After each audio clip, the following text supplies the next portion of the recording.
Evolutionary Astrologer Bryan Colter here for your horoscope report for the upcoming solar eclipse that happens on December 25th at 9:13 p.m. Pacific Time. And this is a powerful one. Here it is, the solar eclipse on the evening of Christmas, at least if you're on the west coast of the U.S. What makes this so powerful?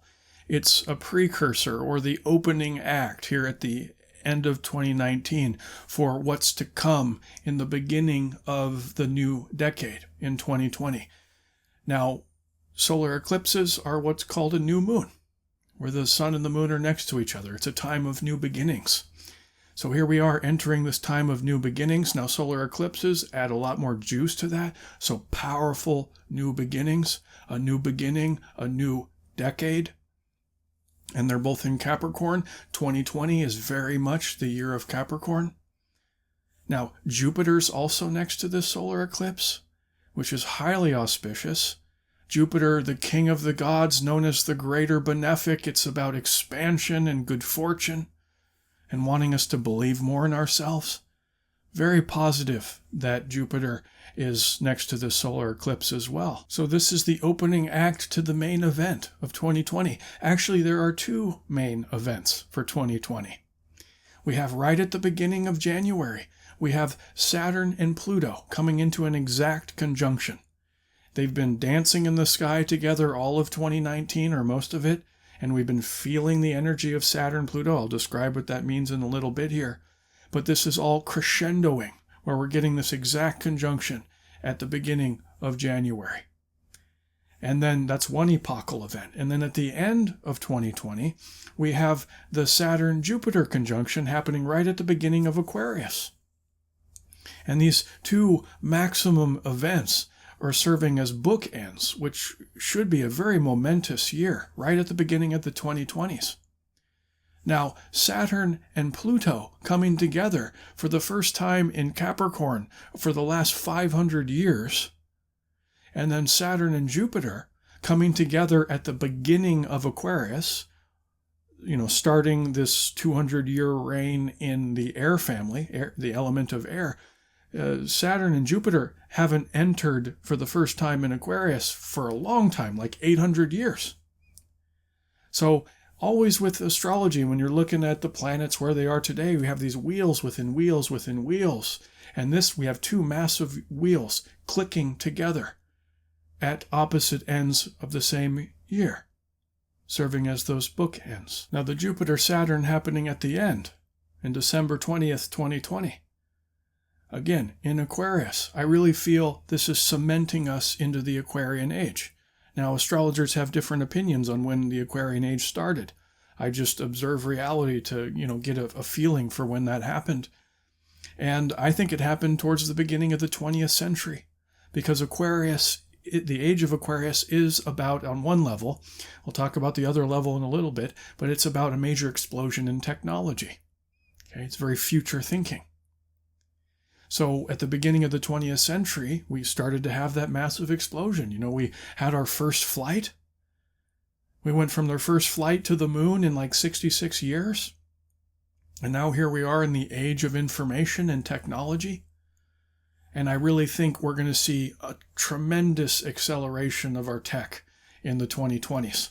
And the world we look at the end of the 2020s, when we start looking down the barrel of 2030, will be completely different than it is right now. Now, you could probably say that at the beginning, of this decade, the 2010s, it's much different than it is now. True. But when we compare, decade to decade, the end of one decade to the end of the other, I think there's going to be no comparison. So a massive explosion in technology is what we're in store for. Now, on January 12th, of 2020, we have this Saturn-Pluto conjunction, as I said. And in the next video, I'll go into much greater detail about this event because it's so important. But saying some things about it now, just to set the stage. Saturn, the bringer of change, the planet of maturation, coming into contact, a fusion of energy with Pluto, the planet of transformation. So, great transformation through great change. And Saturn is, and Pluto together are very uncomfortable. It can feel like a very oppressive energy, a very friction-based energy, causing humanity to shift in rather radical ways. And in what way we can look at the sign that they're in, Capricorn. And the negative sides of Capricorn is, rancid ambition, control, power, the patriarchy. And in 2019, as Saturn and Pluto coming together, we're seeing transformation in change in that. We're starting to see the chinks in the armor of the power elite and the structures that have been built up around us. But this is all coming to a head in 2020. This is about the deterioration of these power structures. The stones starting to fall from the walls of the castle. And we're starting to see rays of light poke through those cracks in the wall. And those rays of light is hope. And for another great thing with the Aquarian Age is another word besides technology is freedom. And hope is a good Jupiterian word. Those rays of light are Jupiterian hope for a more free future for the collective. Naturally, this can be a growing pains kind of process. Because through the change and transformation, there's often pain as these old, outdated structures deteriorate and collapse, and things have to end famously before they can begin anew. Feeling those growing pains. Makes me think of when I was younger. I was like 10 or 11 or 12. I was going through a growth spurt. I'm a decently tall guy. I'm like 6'2", but I was hitting that growth spurt then. And I was getting these growing pains in my leg. It was both legs, but mostly I remember it was my right thigh. And I remember crying myself to sleep many nights. It was like excruciatingly painful because my body was transforming. Okay, so that's what 2020 is going to be like. I'm not trying to invoke fear here. Not at all. As we'll see over the course of this video, actually the opposite. Because fear is a more shadowy expression of Saturn. So growing pains in this sort of wobbly period within the Aquarian Age. Okay, you heard this term probably floated around, technocrats, talking about the power elite. I really love that term because it's a nice combination of Aquarius and Capricorn, technocrat. So, the power elite have been leveraging technology to gain more wealth and power. Okay, and we're starting to see through that.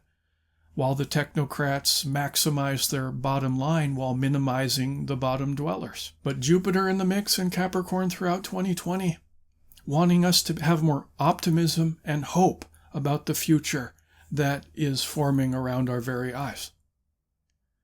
And we are in a process of becoming collectively the breaker of chains. Sorry to use a, Game of Thrones reference, couldn't help myself. But it's time to get our Daenerys Targaryen on, without all the, bloodshed, obviously, and the wickedness. That's a pretty dark show, right? But I love that term, breaker of chains, for our decade coming here. The breaker of chains of conformity with peaceful, joyous, optimistic Jupiterian revolution.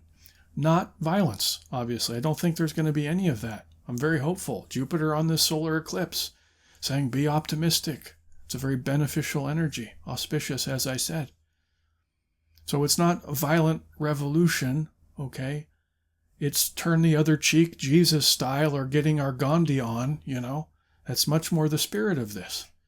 But it's necessary. It feels like a power struggle in this Aquarian Age. Power struggle not between the powerful and the powerful, but the powerful and the powerless. Which is kind of ironic because the powerless is actually much more powerful than the powerful. That's the one thing they fear is the masses getting together for positive change. So power struggle as we break the chains of conformity and start to really swan dive into this next decade where we have a release of technology and start to, get into space and stuff like this. I'm very excited being a Sagittarius for this. For what's coming. It's important that we don't dip into Shadowland with Saturn, because Saturn's super strong in 2020, because it's in its own sign of Capricorn. Whenever a planet's in its own sign, it's effectively supercharged. It's in its own sign throughout 2020, and then in December it meets up with Jupiter in Aquarius. But Saturn is said to be the ruler, the more classical ruler of Aquarius as well. So it's in its own sign throughout the entire year. which means we're getting a maximum pulse of Saturn.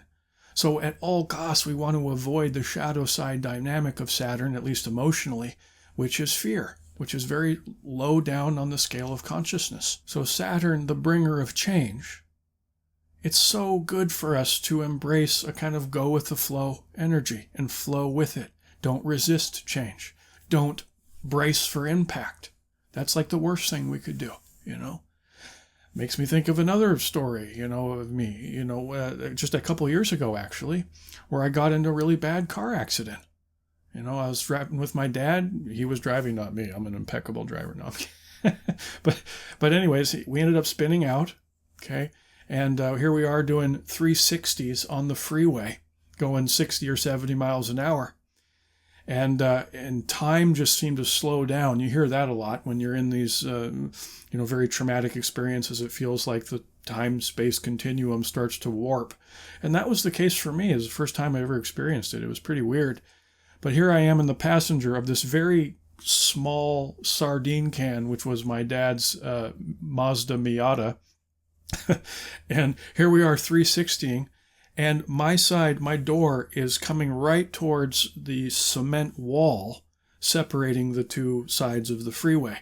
And I'm looking at it going, I don't even remember thinking anything, but I knew inwardly it was like, okay, this isn't good, Don't know what's going to happen here. But luckily, in that moment, I had the instinct to just be completely limp.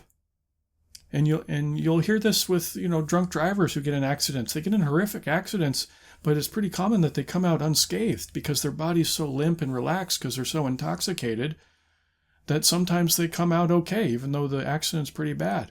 So in this example with me, I wasn't drunk, but, I had that, it just relaxed the body. And we smashed against the cement. I did get hurt a little bit. It was a convertible. There was a metal frame up here. I smacked my head against that.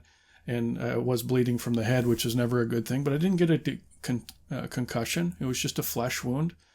And I always think, God, what if I tensed up? I probably would have had a horrific neck injury. So we can use that as a useful metaphor for this great bringer of change through massive transformation, that's Pluto, to not brace for impact, because that's a fear response. To just adopt a go-with-the-flow energy. And with the spirit of Jupiterian optimism and joy and an expectation for this positive future to happen for us. Saturn is linked to fear and depression, okay, on the lower level of consciousness expression of this planet. Now, the higher level expression of Saturn is reason. Reason's very positive, unless it's turned rancid by the egoic mind going into, skepticism land too much. But reason is the ability to look at things clearly. So using the reason, our objective ability to look at the cracks in the wall forming and the Jupiterian, rays of light shining through those cracks and seeing the flawed system for what it is. And then Saturn's about practicality, making practical steps and self-disciplining ourselves to help build, which is another Saturn word, a very hopeful future for ourselves, which is Jupiter words, which involves freedom. Aquarius. So we got a clash of the titans of consciousness here between the spectrum of fear and optimism. Of course, optimism's under the subset of emotions underneath the branch of love, and then fear and depression and anger and rage all under, the branch of fear. And it can be so discouraging as one little blip on the radar, of 7.5 billion little dots, each human being on Earth. It's like, how can I make a difference? But the more we raise our consciousness, the more we have a profound effect on the collective consciousness, So we need that so badly in 2020 because we're at this very critical juncture. These two major bookend epochal events happening on either end of this year at the start of a decade. So the more we raise our consciousness, the more beautiful a future we will co-create for ourselves. That's why I call this video Optimistic Wizardry. Because, optimism's a good Jupiter word. Wizard is the highest archetype for Saturn. Wizard derives from the word wizened, when we get lines on our faces, when we get more gravitas, when we are mature and are firmly rooted in reason. So optimistic reason or wizardry. So let's cast some spells during this very, very powerful solar eclipse. A powerful new beginning supported by Jupiter. And Jupiter's looking at us with an outstretched hand, with a twinkle in his eyes, wants us to believe in ourselves. That's the key Jupiter question. How have I been underestimating myself? Well, we put this on the world. How have we been underestimating our own potential as humans? And keeping that eye on the prize, Saturn says, to co-create a better future for ourselves. And that's magical. And in order to do that, we need to believe in ourselves, but also in our potential. And that's the evolutionary intention, with the goal always being to expand our consciousness.